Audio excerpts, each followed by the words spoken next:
गरुड़ पुराण के दूसरे अध्याय में यह वर्णन मिलता है। इसके अनुसार गरुड़ ने कहा, हे केशव, यमलोक का मार्ग किस प्रकार दुखदायी होता है, पापी लोग वहां किस प्रकार जाते हैं, मुझे बताइए। भगवान बोले, हे गरुड़, महान दुख प्रदान करने वाले यम मार्ग के विषय में मैं तुमसे कहता हूँ, मेरा भक्त होने पर भी तुम उसे सुनकर कांप उठोगे।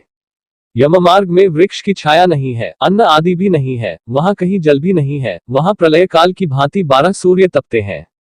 उस मार्ग से जाता हुआ पापी कभी बर्फीली हवा से पीड़ित होता है तो कभी कांटे चुभते हैं, कभी महाविषधर सर्पों द्वारा डसा जाता है, कहीं अग्नि से जलाया जाता है, कहीं सिंहों, व्याघ्रों और भयंकर कुत्तों द्वारा खाया जाता है, कहीं बिच्छुओं द्वारा डसा जाता है।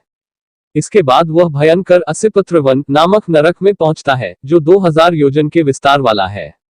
यह वन कौओं, उल्लुओं, गीधों, सर्गों तथा डॉन्सों से व्याप्त है। उसमें चारों ओर दावाग्नि है।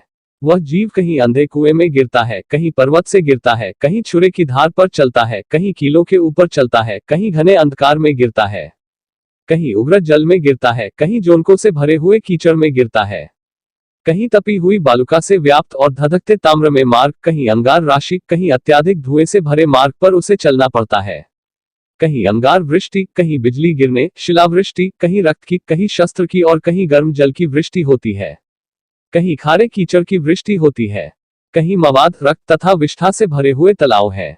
यममार्ग के बीचों बीच अत्यंत उग्र और घोर वैतरणी नदी बहती है। वह देखने पर दुखदायिनी है, उसकी आवाज भय पैदा करने वाली है। वह 100 योजन चौड़ी और पीप तथा रक्त से भरी है। हड्डियों के समूह से उसके तट बने हैं। यह विशाल घड़ियालों से भरी है। हे गरुड़, आए पापी को देखकर वह नदी ज्वाला और धूम से भरकर कड़ाह में खौलते घी की तरह हो जाती है। यह नदी सुई के समान मुख वाले भयानक कीड़ों से भरी है। वज्र के समान चोंच वाले बड़े बड़े गीध हैं। इसके प्रवाह में गिरे पापी, हे भाई, हा पुत्र, हा तात, कहते हुए विलाप करते हैं। भूख प्यास से व्याकुल हो पापी रक्त का पान करते हैं। बहुत से बिच्छू तथा काले सांपों से व्याप्त उस नदी के बीच में गिरे हुए पापियों की रक्षा करने वाला कोई नहीं है। उसके सैकड़ों हजारों भंवरों में पड़कर पापी पाताल में चले जाते हैं, क्षण भर में ही ऊपर चले आते हैं। कुछ पापी पाश में बंधे होते हैं, कुछ अंकुश में फंसा कर खींचे जाते हैं और कुछ कुओं द्वारा खींचे जाते हैं। वे पापी गर्दन हाथ पैरों में जंजीरों से बंधे होते हैं।